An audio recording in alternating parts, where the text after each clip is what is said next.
This is International Falls, Minnesota, home of football legend Bronko Nagurski, where they loved him so much they turned him into a giant statue. No, not that one. Not that one either. That's actually in the next town over. That's not even a person. It's good. Welcome to Minnesota Historia. I'm Haley, your guide to Bronko Nagurski. This is Bronko Nagurski. Look at this guy. He's like 6 feet tall and 6 feet wide. He looks like if Hercules had a child with a minotaur.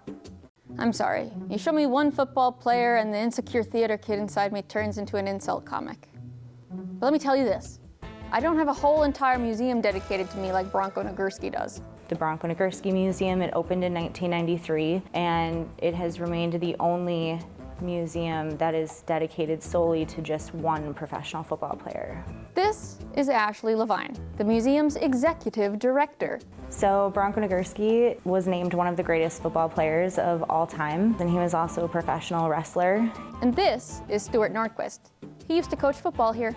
But I think if you go back and you start looking at what he accomplished, you go, oh, wow, yes. Bronko was a high school football and basketball star for the International Falls Men in Purple and Gold. The Men of Purple and Gold. But college was where he really shined. In 27, 28, and 29, he was fabulous at the University of Minnesota. He is the only player in collegiate history to make All-American at 2 positions in the same year, tackle and fullback. In 1930, he joined the Chicago Bears, helping them win championships in 1932, 33, and 43. And yet, when I talked to Bronko, he said his top salary he ever got was $5,000. $5,000 per season, not per game. It's no wonder he turned to professional wrestling to pay the bills. He did wrestling and football at the same time. As a wrestler, you made more money and you weren't taking the pounding. Wrestling was a lot bigger back then because the NFL was really just kind of starting. Football wasn't super popular, wrestling was. So Bronko was drawing crowds of 30 to 40,000 people specifically just to see him in a ring. He was a once-in-a-lifetime specimen. He was very entertaining. I mean, he was strong. I mean, he could just pick people up and throw them around the ring, throw them out of the ring, you know, just really manhandling people. He was a manhandler on the football field too. He was really hard for, you know, anyone to tackle and bring down. There were always stories of him needing 2 or 3 people to bring him down on the field. The game of football was changing, the way people were getting hit was changing, and Bronko just made it interesting for people to watch. Bronko Nagurski has one of the most satisfying human names I've ever read off a teleprompter.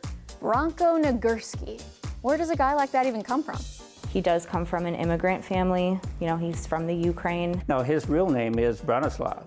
His parents came from Galicia. It's in the Ukraine. Galicia doesn't exist anymore. It's gone. It's been absorbed by other regions of the Ukraine. They came to America and they met on a work farm in the Dakotas, and then they traveled together after they were married to Canada. And that's where Bronko was born. He was born in Rainy River, Ontario, and then they came back to the States when he was 5 years old. And they lived in International Falls the rest of their lives. And his athletic ability? Where does something like that come from in the 1920s? Medicine balls and those vibrating belt machine things? They purchased a farm just outside of town, but he never worked out. He didn't lift weights or do any type of training like that. Great, neither do I. That may be some good genetics. I mean, if you see the picture of his parents, his mom's she's a pretty sizable lady, so I wouldn't fight her. He wrestled until the age of 50. He was a world heavyweight champion multiple times. And then after he was done with football and wrestling, he came home. After retirement, Bronko returned to International Falls where he operated a gas station. People came from miles around, partly for gas, sure, but mostly just to get a look at him in his Godzilla-sized hands. If you shook hands with Bronko, he engulfed your hand. He had the largest ring size in the history of the National Football League. Today, you'd call him a freak of nature. Local legend claims that Nagurski would take his customers' gas caps and screw them on so tightly that no other gas station attendant could remove them. It was a great way to ensure repeat business. That's the story. Yeah, that's what people say. I mean, I don't know how much truth there is to it, but that was just one of a few legends about Bronko and his strength. Bronko liked talking to people, but he didn't always love being the center of so much attention. So he retired to his cabin to hunt and fish. When you talk to Bronko, you would never know he had the accomplishments that he had. He was a very humble person. He was just a normal person doing normal people things. And that brings us to Sports Stadium, built in 1941 while Bronko was otherwise occupied with wrestling. Quick tangent on the Great Depression, which started in 1929 and put 1/4 of all Americans out of work by 1933.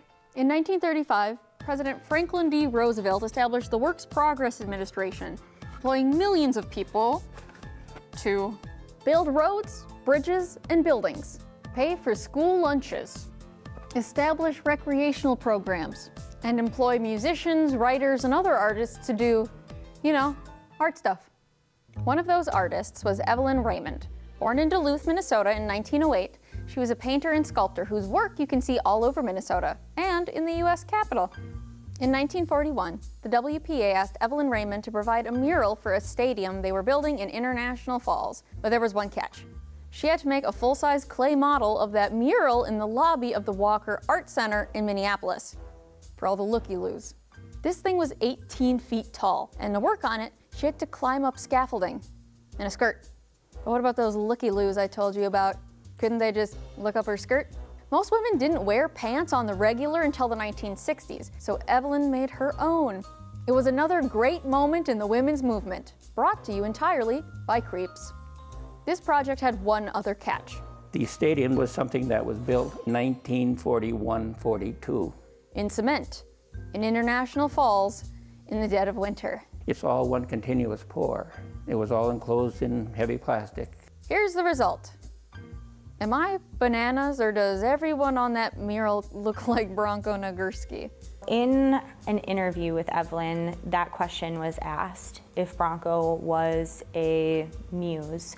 She said that at the time she was interested in Colossus art.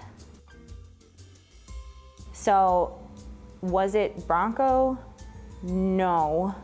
But I think that Colossus art style, that form, is, kind of reminiscent of his general body style, his shape. And it makes me wonder, did Evelyn and Bronko know each other? She knows who he is. Did he know who she was? Probably not. Maybe. I don't know how famous she was in the 30s. A famous sculptor? I don't know if there are any sports teams named after sculptors, but I can think of at least one named after a professional athlete, and it's here in International Falls. So the story with that is during World War II, The men of purple and gold. they had a naming contest. Picking a high school mascot can be so tricky. Moorhead Spuds, Aiken Gobblers, East Grand Forks Green Wave. If you're not careful, somebody might laugh at your choice. But in International Falls, the winning mascot name was clear. They got their name from Bronko Nagurski. And that probably freaked him out. Oh, I would be horrified if my old high school called themselves the History Haleys. Please, don't. Bronko did not want the Broncos to be the Broncos because he didn't want, himself to be a mascot. He didn't want that accolade. He finally conceded, but he said that the spelling simply had to change from Bronko to Bronco, and the mascot would have to be a horse. When it came to naming things after him, Bronko mostly got his way. Sports Stadium in International Falls is just called Sports Stadium, and the field itself is named after our friend Stuart Nordquist. Unfortunately, Bronko couldn't escape having his museum named after him. Bronko died in 1990, and there was a movement that was started by citizens of International Falls to create a museum in Bronko's honor. This was somebody that they chose that represented the best of the community. Word to the wise, if you're going to visit the Bronko Nagurski Museum, and I really insist that you do, make time for the Couchiching County Historical Society. It's in the very same building. So when you come here, we have two museums in one, the Bronko Nagurski Museum on one side, and the rest is all historical. We asked Ashley which side was her favorite. I would say the county history side is probably more my favorite. I don't mean to create a scandal, but Ashley's answer surprised me for the following reason. So I am the great-grandchild of Bronko Nagurski. I was fortunate enough that there was a position available here. But it's interesting because Bronko doesn't feel, he's a relative, but to me he's also just another person. He's just a story that we tell.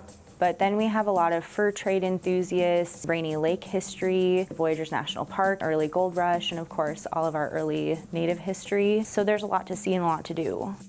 Look, I've watched enough television to know when you uncover a shocking family secret, you end the show and you go to credits. Thanks for watching Minnesota Historia, your guide to all things quirky in Minnesota history. Check out some of our other episodes where we go even further and deeper into the quirky, soft underbelly of this very weird state. So don't forget to hit the subscribe button.